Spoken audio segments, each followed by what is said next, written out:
Vamos a conocer el contenido, la importancia de esta ley que estaba siendo desde hace bastantes años ya promovida precisamente por diferentes organizaciones religiosas. Para hablar de ese tema hemos invitado al pastor de Eclesia, Alberto Toto Salcedo. Es un gusto tenerlo en el programa. Gracias, Iván, muy amable. Gracias por recibir. Bienvenido, Toto. Gracias, Iván. ¿Cuál es la importancia de la promulgación? ¿Cómo se trabajó esta ley? Entiendo que han sido varios años, en varios gobiernos se ha gestionado, pero no se daba esta ley propuesta. ¿Quiénes la han promovido? Un poco para que la gente que nos esté escuchando, que pertenezca a una religión o no pertenezca, pueda tener el conocimiento de cómo se ha trabajado. Como bien lo dices, Iván, era urgente que tengamos una regulación específica para todos aquellos que tenemos una creencia, una confesión, un dogma, cosmovisión, lo que fuese. Bolivia nació desde 1826, la primera constitución, con una rigidez pegada a la iglesia oficial de ese entonces. El Código Penal de Santa Cruz, cuando él promulgó ese código, penaba como traición a la patria el no ser católico, por ejemplo, o promover cualquier otra religión.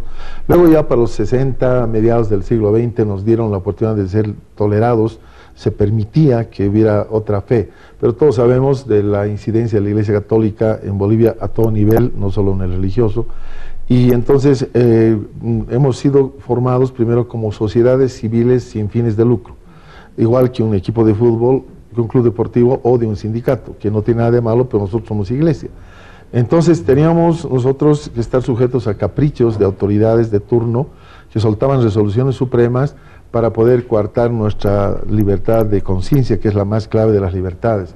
Entre esas, por ejemplo, nos pedían que cada lunes presentemos los nombres, apellidos y carnet de identidad de los que asistían a nuestras reuniones, como para prontuariarlos, digamos. Y así una cantidad de limitaciones de todo tipo, hasta persecuciones osadas, atrevidas, discriminatorias que hemos sufrido, y han surgido muchísimos. En la década de 1940 fueron 11 personas apedreadas por un grupo de católicos, porque ellos eran cristianos, en ese entonces llamados protestantes, y la cantidad de abusos que se han cometido a lo largo de todos los años. Entonces, nosotros que personalmente tuvimos una persecución a finales del siglo XX, inicios del XXI, esa vez nos propusimos en el liderazgo de la Iglesia promover una ley de libertad religiosa que no había. Los países alrededor nuestro ya habían sacado esas leyes, de hecho somos los últimos en el área que estamos teniendo esta ley, para que podamos regirnos y además ser reconocidos como iglesia, no como una sociedad civil. Esto abarca transversalmente a todas las confesiones, con todos los énfasis que existen, hay muchísimas fes. Entonces una ley está llamada a regir los derechos y las libertades y obligaciones de las cosmovisiones distintas. Y hoy, después de peregrinar por muchísimos presidentes, la mayoría, bueno, los que duraban una semana en esa época no, pero algunos los hemos visitado porque este es nuestro trabajo, no solo para regalarles una Biblia, que es muy simbólico, sino para hablarles de nuestra necesidad. Muy pocos han prestado oídos, muy pocos, estaban más en problemas de otro tipo, y algunos nos abrían una pequeña puerta, querían darnos como una pequeña ley muy pequeñita que no afectaba para nada la necesidad que teníamos, hasta que después de participar en la constituyente de Sucre, nosotros formamos unos grupos ciudadanos y presentamos como 72 demandas para que se incluyan en la nueva constitución, que de hecho el 2009 entró en vigencia. 57 de ellas fueron aceptadas, y una de las más importantes era la separación de Iglesia de Estado, que el artículo 4 ahora lo refleja. Ese fue un gran avance. Sin embargo, todavía las autoridades ya de este gobierno no entendían que eso no era suficiente. Pensaba, el presidente lo dijo de boca propia, de que él pensaba que con ese artículo estaba todo solucionado, pero no, seguíamos estando en el vacío legal. Así que empezamos a trabajar con todos los cancilleres, comenzamos con David Choquehuanca, con Guanacuni, para que pueda, por favor, armarse mesas de trabajo y que todas las confesiones puedan presentar sus puntos de vista. De hecho, estaban sentados judíos, musulmanes, era un lugar muy especial donde estábamos de todos los colores y sabores, y empezó a trabajarse, pero tuvo demoras y mucha gente empezó en el transcurso del tiempo a abandonar estas sesiones y quedó un pequeño grupo, básicamente el grupo de la Iglesia Cristiana. Entonces, presentamos nuestro anteproyecto, lastimosamente, en 3 de la misma fe nuestra presentamos lo mismo casi, así que finalmente nos unimos, presentamos una y a partir de ahí se trabajó. Cuando entró el canciller Diego Pari, al cual yo públicamente no voy a cansar de agradecer por el tesón que le puso y por una decisión y un compromiso que firmamos el 24 de diciembre de 2018 con el presidente, donde él dijo, bueno, hemos hablado mucho, lo ponemos en papel, yo me quiero comprometer en un papel. Y ahí sacamos un acuerdo en el cual se comprometió el gobierno a promulgar la ley que habíamos estado trabajando por muchos años. Luego de muchas reuniones con más de 10 ministerios, equipos técnicos de ellos, viceministros, etcétera, logramos acordar y casi el 92 y un poco más de nuestra posición y nuestro anteproyecto fue aprobado. O sea, ese proyecto que hoy día lo conocen todos y está promulgado, fue trabajado por nosotros, no fue impuesto por nadie. Nadie participó, aunque muchos querían colar muchas cosas, Ministerio de Cultura, y otros querían poner algunos artículos, unas frases que no venían al espíritu de la ley. Una vez que esto avanzó, pasó las reuniones que eran muy maratónicas, 5, 7 horas, etcétera, y agradezco a los ministros que estuvieron presentes en el lugar donde nos reuníamos, aparecían y estaban. Y esto es bueno porque hubo una decisión, ya no era una posibilidad, hubo una decisión de hacerlo. Así que caminamos con eso. Y los equipos técnicos, los pastores y toda la gente que ha trabajado, bueno, vio como resultado que sí tuvimos el éxito de que se empezara primero en diputados, luego en senadores y luego ya se promulgara este jueves pasado 11 de marzo, de abril, perdón, que nunca me voy a olvidar de esa fecha, que es muy histórica para nosotros. Pastor, porque Alberto Toto Salcedo es pastor de la Iglesia Cristiana y debo agradecerle porque tienen muchas actividades, sabemos, los domingos, y se ha dado el tiempo para venir, más que todo a compartir con la gente esta norma y para explicar qué es, qué significa, cuáles son los pros y de qué manera se beneficia a la población con la libertad de poder elegir también. Tiene sus cultos más adelante, seguramente lo vamos a saber en qué medida esta norma puede beneficiar a todos los bolivianos. Ya con la Constitución, usted nos decía, Toto, que fueron cambiando las cosas progresivamente. Ya, por ejemplo, en Bolivia se hacían, en las efemérides, se hacía el Te Deum clásico, tradicional, en las iglesias de cada ciudad capital, ¿no es cierto? Ahora se realiza ya otro tipo de celebración en la que participan las iglesias católicas. ¿Cuán importante ha sido este cambio, si bien progresivo, para llegar hasta donde estamos? Y ya entrando directamente a lo que es la normativa, ¿cuál es el objeto de esta norma? ¿Qué posibilidades brinda para las libertades? ¿Qué derechos tienen, pero qué obligaciones también? Bueno, varias preguntas en una, ¿sí? Voy a tratar de resumir. Primero, que es fundamental, es la ley básica de todos, la libertad de conciencia. El Estado no puede regir la libertad de conciencia de nadie. La conciencia es particular, yo tengo derecho a creer, no creer y adorar a quien quiero adorar, siempre que no contravenga el Código Penal y todos los códigos que hay. Ese es el primer gran triunfo, que ahora tenemos la libertad de no ser objeto simplemente de una lupa para de vez en cuando vernos y ver si hay mucho diezmo o poco diezmo que piensan que es la labor de una iglesia. Nosotros trabajamos en la educación, rehabilitación, trabajamos también con la familia, con principios, valores, en la salud. Es decir, hay distintos esfuerzos. Tenemos más de 3.000 institutos bíblicos, por ejemplo, en Bolivia, que no estaban regulados en el Ministerio de Educación. Universidades que no podían darnos el título, muchos hemos accedido afuera a tener esos títulos, así que es fundamental. El objeto lo dice claramente la ley, lo voy a leer para que sea exacto. Dice que la presente ley tiene por objeto establecer un marco jurídico de derechos y deberes para el ejercicio de la libertad religiosa y de creencias espirituales de acuerdo a sus cosmovisiones de culto, de conciencia, de pensamiento de forma individual o colectiva, pública o privada, y reconocimiento institucional de las organizaciones religiosas y de creencias espirituales en el Estado plurinacional de Bolivia. Esa primera, es el objeto. Alguien decía, no, el objeto es fiscalizar. No, si no existíamos, ¿qué nos van a fiscalizar? Entonces, primero, existimos. Y el segundo, para complementar la pregunta y para responder esas interrogantes, la finalidad. La presente ley tiene como fines el reconocer y respetar la libertad de religión y de creencias espirituales de acuerdo a las cosmovisiones de culto, de conciencia y de pensamiento, con la finalidad de promover la convivencia pacífica y coexistencia de diversas religiones y de creencias espirituales en el Estado plurinacional de Bolivia, establecer lineamientos para el accionar de las organizaciones religiosas de creencias espirituales de acuerdo a sus cosmovisiones. Así que el objeto y la finalidad enmarcan todo lo que viene. Luego se ven los deberes, porque quiero decirles que desde hace muchas décadas en Bolivia, todos los que éramos sociedades sin fines de lucro, civiles, presentábamos ante la dirección de culto de la Cancillería nuestros estados financieros y nuestras actividades. O sea, no es, oh, ahora lo van a hacer, no, ya lo hacíamos.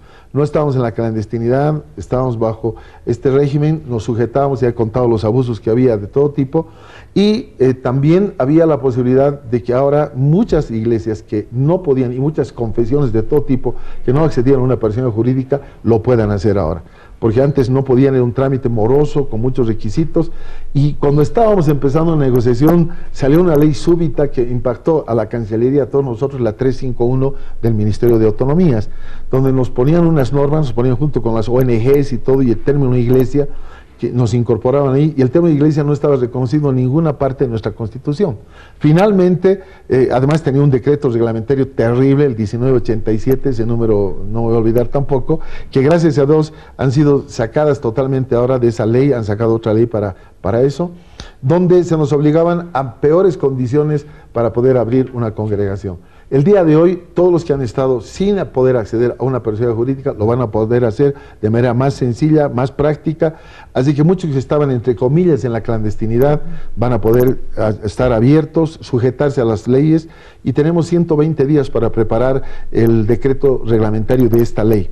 Y eso va a tomar un poquito de tiempo, esperamos hacerlo más que en un mes y medio o dos, a lo mucho, para que ya empiece a tener vigencia total esta ley, que abarca eso, la libertad de tener tu fe, de practicarla, de no ser de tercera o de cuarta categoría, de que las instituciones públicas, principalmente las tributarias, nos querían, por ejemplo, exigir en los trámites nuestro formulario del IUE, que ¿dónde están sus impuestos de utilidad? Pero nosotros no generamos utilidades, lo que generamos es el trabajo que hacemos, y además presentamos nuestros balances a la Cancillería. Entonces hubo una confusión, en una gobernación nos aceptaban un trámite, en otra no, era un enredo. Hoy día se está ordenando todo eso, vamos a poder caminar como queremos en la plenitud de lo que es la ley, vamos a poder ejercitar sin presiones, sin discriminación, nuestra actividad de proselitismo de lo que cada uno cree, porque cada uno tiene su tendencia, y sobre eso vamos a poder establecer y vivir en un estado donde se respeta la libertad de conciencia, que reitero, es la clave de toda esta ley. Bien, Toto Salcedo, usted lo mencionaba, la Constitución Política del Estado señala que tenemos un Estado laico, a partir de la aprobación por más del 60% de la población.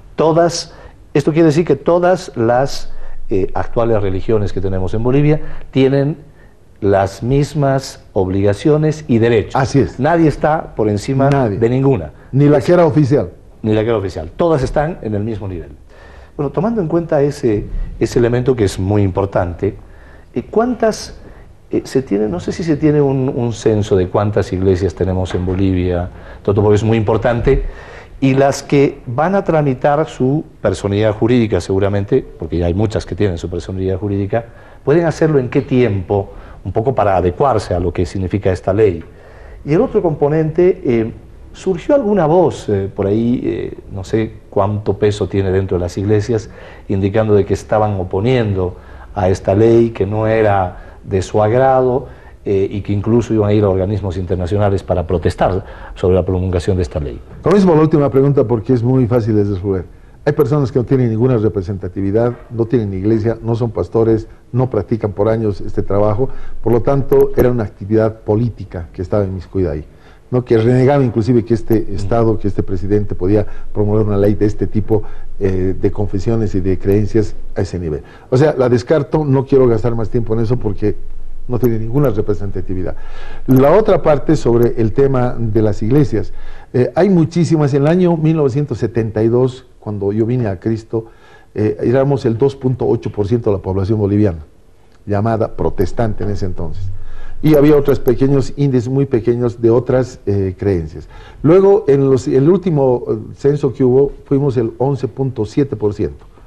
Luego ya no se nos incluyó esta pregunta para nada, y las ONGs que han hecho varios estudios sobre este tema han aclarado que 1 de 4 bolivianos, y esto estoy hablando hace de unos 10 años atrás o más, decían que 1 de cada 4 bolivianos era cristiano evangélico, llaman unos, nosotros cristianos, y los de otras confesiones también. Y ya para esta época estamos entre el 25 al 30% de bolivianos y bolivianas que practican esta fe. además de las otras, que son otro índice que habría que agregar. Pero como no se tiene ciencia exacta, nosotros nos hemos basado en los informes y algunos estudios que hemos hecho. Así que el número es muy grande, se habla de más de 21.000 iglesias cristianas solamente en el país, tenemos más de 3.000 institutos bíblicos, tenemos una cantidad de lugares de educación, de rehabilitación, que hace falta Bolivia, y de escuelas de familia muy grandes donde se dan principios y valores, justamente para los temas de feminicidios y todo el abuso infantil que hay, que no van a cambiar con presión política, policías o algo más, lo demuestran las potencias más grandes que sufren de esto, sino que en un trabajo desde la casa. Nosotros tenemos una iglesia de niños donde los padres participan directamente, porque a veces los padres entregamos al colegio para que le enseñen humanidades y vamos a la iglesia para que le enseñen valores, pero la responsabilidad siempre es de los padres. Entonces estamos entrenando a los padres, ellos desde que tienen 2, 3, 8 días de edad, van a la congregación con su bebé, hay una sala cuna para ellos, están viendo, y luego les hablan ellos de la palabra. Así bebés reconocen la voz de su mentor, y nunca se olvidarán que el que les enseña es su padre. Es importante entonces porque con esta normativa, Toto, se afianza esa relación que existe de poder trabajar conjuntamente el Estado, la sociedad, las iglesias, en estos temas que son tan sensibles para el país. Ya para finalizar, hay algunos deberes, obligaciones en temas laborales, en temas por ejemplo, de dar a conocer cómo administrar los recursos, los temas laborales. La gente que trabaja en las iglesias también tiene que estar sujeta a la ley del trabajo. Todo esto ya se ha... Estábamos ya nosotros. Y me cuelgo la pregunta de mi compañera, el tema de los diezmos, que a veces es muy comentado, ¿no? Cómo manejan, qué hacen. Que es lo único además que conocían de las iglesias. Que parece que es un tema que llama la atención. Se ha predominado además en... ¿Cómo es ese tema dentro de la ley? Bueno, primero te contesto a lo que estás planteando tú. Nosotros ya hemos entrado en el régimen laboral. Nosotros tenemos empleados administrativos, inclusive yo, que recibimos un sueldo, tenemos una planilla, la presentamos, pagamos a la AFP, pagamos los impuestos, o sea, desde siempre, no es novedad, la vamos a seguir haciendo. La otra parte, tenemos otros balances que presentamos, algunas iglesias como la nuestra lo hacemos con auditoría externa, porque sabemos que es la parte que más les gusta a la gente mirar, con buenos y con malos ojos y con buenas y malas intenciones. Eso va. Luego, a raíz de esta ley, ya podemos hacer trabajo social, porque el antiguo decreto que les hablaba, que era un decreto feo, nos obligaba a hacer convenios con el Estado. Ahora no. El Estado nos va a impulsar, nos va a patrocinar. De hecho, estuve en una reunión en el Ministerio de Comunicación hace tiempo y vamos a trabajar conjuntamente todos los medios de comunicación, y de eso nos gusta muchísimo participar, para dar principios y valores para la familia, para que cambie la mentalidad de lo que está pasando en cuanto al abuso. Así que te respondo en ese tema de los diezmos. Los diezmos, para empezar, siempre son voluntarios. No los amenazamos con que se va a ir al infierno sin dar su diezmo ni nada de eso. Y segundo, los registramos perfectamente. Nosotros tenemos una cadena de radio y televisión que pertenece a la ATT, que son los que nos rigen. Tenemos una SRL, hay socios sobre eso, manejamos y cumplimos con nuestras ofrendas. Por ejemplo, tú vas al canal, espero verte un día ahí, dan tu aporte para que siga funcionando, porque básicamente funcionamos por eso. Mucha gente no lo ha sido por varias razones, entre ellas religiosas, y te dan tu factura, pues como un ingreso, y así sucesivamente. Tenemos una clínica donde damos servicio a la comunidad, estamos registrados ante el Ministerio de Salud, etcétera, etcétera, cumpliendo todos los papeles. Pero como iglesia estábamos contigo en sociedad civil, pero también cumplíamos. Hemos cumplido y seguiremos cumpliendo. Hay un registro, hay códigos que tienen las personas, vienen de vez en cuando y tienen todo el derecho de ver en qué gastamos, a qué cuenta, porque están dando. Los que no dan no tienen derecho, que son los que más protestan, que ahí están robando y nunca han dado un centavo. Pero los que dan saben por su compromiso, y eso sucede con todas las cosmovisiones. No hay una religión, no hay una tendencia espiritual que no viva de lo que la gente aporta, porque nosotros no producimos ningún producto, solo el tema espiritual, en el sentido de ministrar, ayudar a hogares, a niños, etcétera, en rehabilitación, como les digo, y otros temas. Así que esta ley es histórica. Quiero remarcar, quiero agradecer al presidente Morales, al gabinete que ha trabajado, a los antiguos presidentes de la Cámara de Diputados, Gabriela Montaño, a Gringo González en el Senado, y a los actuales que se han puesto las pilas y realmente le ha puesto el interés para que Bolivia por primera vez tenga una ley clave, la ley de libertad de conciencia y libertad religiosa. Bien, gracias, Toto. Es importante porque ya se ha abierto este panorama en cuanto a las iglesias, su personería jurídica ya los hace parte misma y legal de esta sociedad, y para los bolivianos es importante porque ya tenemos todos el derecho de elegir de qué iglesia queremos ser y a quién queremos profesar nuestra fe. Eso es importante. El mensaje final, Toto. No, bendecir a todos, y lo decía en la promulgación de la ley, que este trabajo espiritual no va en tendencia de odios, ni de separatismos, ni nada, va para promover paz, para que nuestra Bolivia sea grande, sea poderosa, sea llena de gente que aporte, en lugar de restar, que haya gente que hable bien de uno de los otros, en lugar de insultar, y que cambiemos la mentalidad, porque Bolivia es grande, será más grande aún si nos unimos en este trabajo espiritual, unos con la oración, unos con el trabajo de integridad, y así sucesivamente, y a ustedes por llevar voz y amplificar esto, que generalmente no se lo hacía, ahora ya podemos estar mucho más en los medios. Muchas gracias, Toto. Muy amable. Bien, hacemos una pausa, por favor. Enseguida con nosotros estará el ministro de la Presidencia, Juan Ramón Quintana.